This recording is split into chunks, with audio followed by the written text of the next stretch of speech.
Assalamu alaikum students. I hope you all are fine and safe at your home.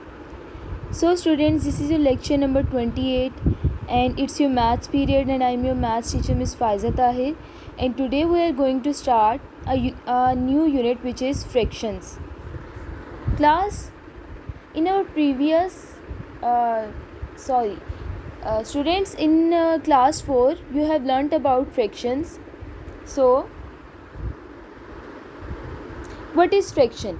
A fraction is any number which is written in PQ form where Q is not equal to 0. PQ form, like we have examples here.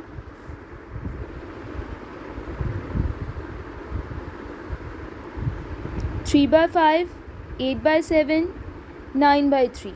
Class, always remember that in fraction two things are very important. 2 points are very important.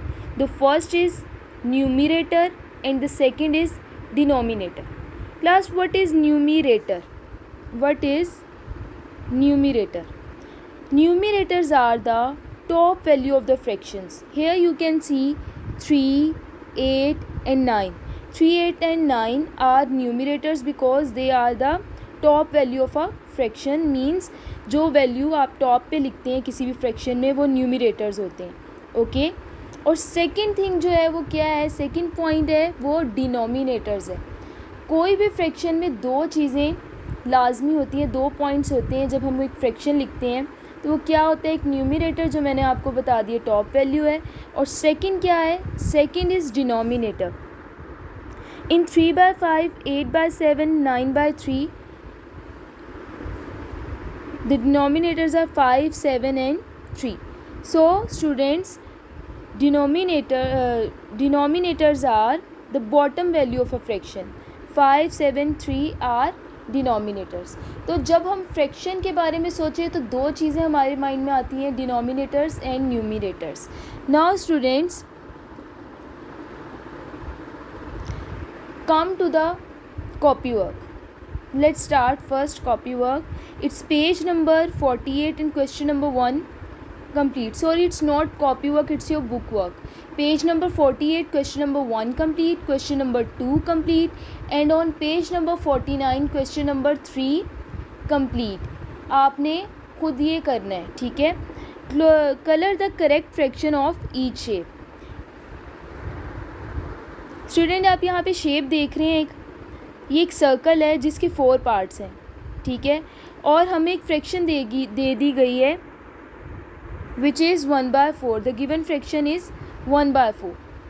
Now students, 1 is numerator and 4 is denominator, and we have to colour the shape according to this fraction. अब कैसे हमें colour करना होता है shape को? Class, numerator shows the colored part of any shape, and denominator shows the total number of parts. It means denominator is 4 and shape has 4 parts. 1, 2, 3, 4. Here you can see that shape has 4 parts, as denominator shows the total number of parts, and numerator shows the colored parts.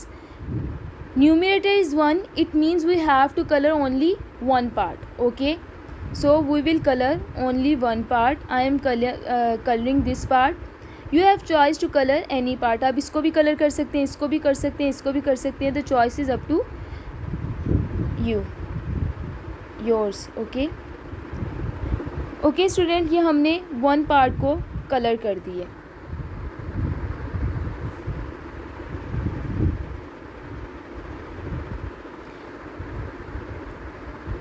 So students, ये तो मैंने आपको एक example दी है. आपने book पे page number 48 question number 1 यही question है, आपने खुद ये पार्ट सॉल्व करना है. और पेज नंबर 48 पे क्वेश्चन नंबर 2 है हमारा, वो भी इसी तरह ही है. फर्स्ट पार्ट में हमने कलरिंग करनी है, सेकंड पार्ट में हमें कलर्ड शेप्स दी होंगी, हमने उनको देख के फ्रैक्शन राइट डाउन करनी है. कलर्ड पार्ट जितने होंगे हम उसको न्यूमिरेटर कंसीडर करते हैं. तो हम उसको काउंट करके न्यूमरेटर लिखेंगे और टोटल पार्ट्स को काउंट करके डिनोमिनेटर लिखेंगे.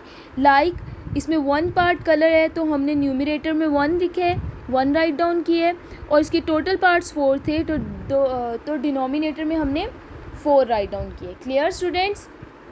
नाउ स्टूडेंट्स, आपने पार्ट 2 भी पेज नंबर 48 पे खुद अटेम्प्ट करना है. It's very easy. और नेक्स्ट पेज नंबर 29 पे पार्ट 3 है जिसमें आपको न्यूमरेटर और डिनोमिनेटर की वैल्यू दी होगी. लाइक आपको लिख के दिया होगा numerator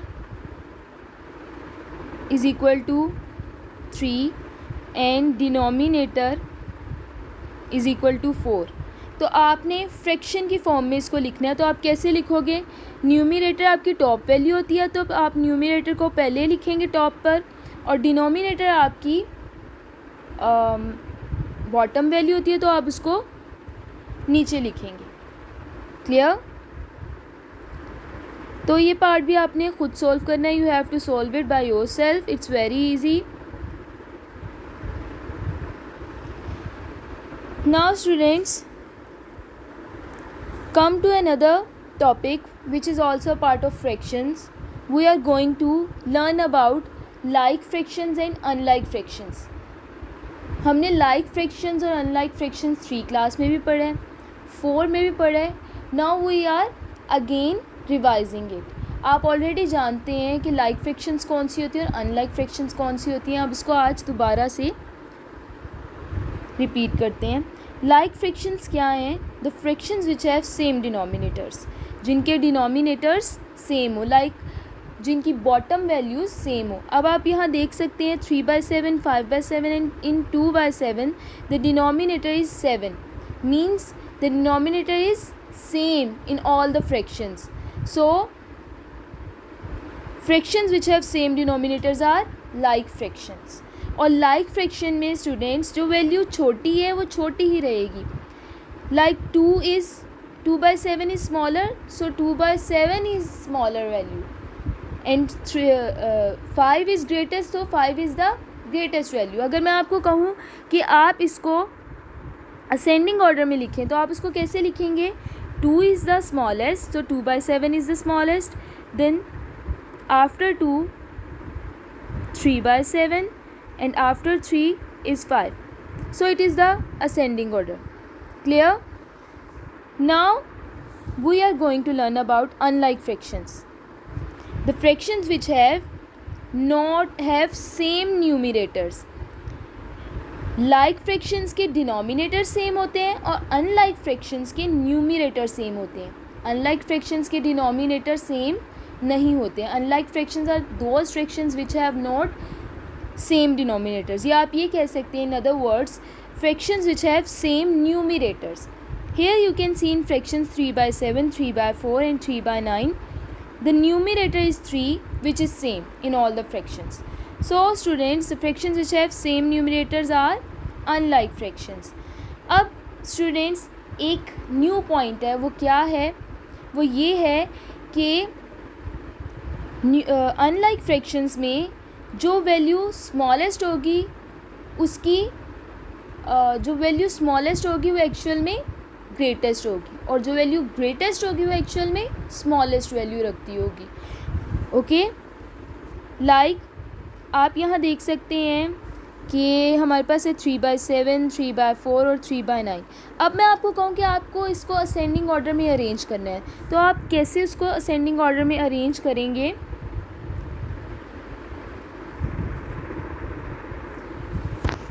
Like students, as I told you that the value which is smaller is greatest in actual, okay, and which is greatest is actually smallest. So 3/9 is the greatest, which is actually smallest value. So we have to write first 3/9. After 3/9, which is the greatest value? 3/7. 3/7 is greatest, but it is smallest in actual. 3/7, then 3/4.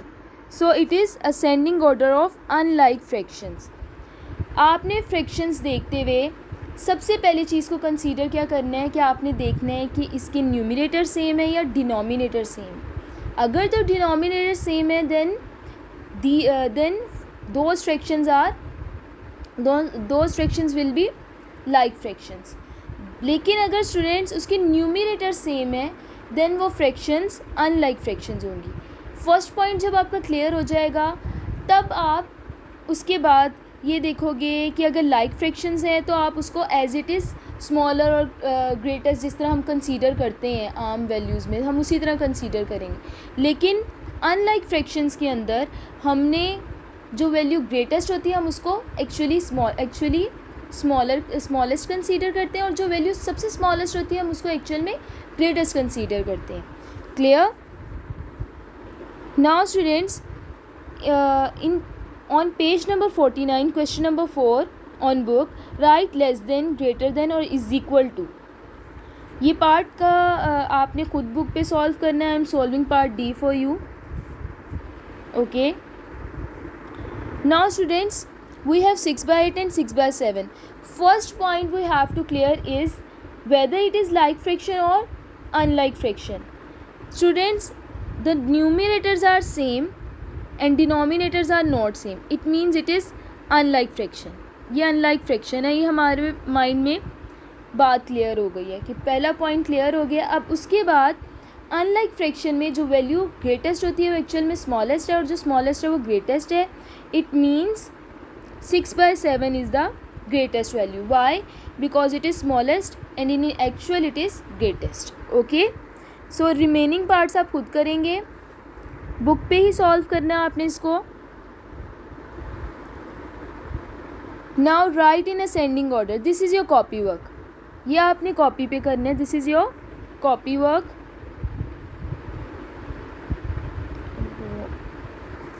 okay, now students, first we have to consider whether it is like or unlike। it is like fraction, these fractions are like fractions। now in like fractions the smallest is smallest and the greatest is greatest, so 1/8, then 3/8, then 5/8 and then 7/8। clear? Now class, concept of lowest term. Lowest means सबसे छोटा। आपको अगर कोई value दी हुई है, कोई fraction दी हुई है, आपने उसको लोएस्ट टर्म में करना है। It means you have to reduce into smallest value into lowest term. Lowest means इतना लोएस्ट हो कि उसके बाद वो आगे फर्दर रिड्यूस ना हो सके या किसी नंबर पे डिवाइड ना हो सके। तो अगर किसी फ्रैक्शन को आपने लोएस्ट टर्म में करना हो तो उसके लिए क्या ज़रूरी है?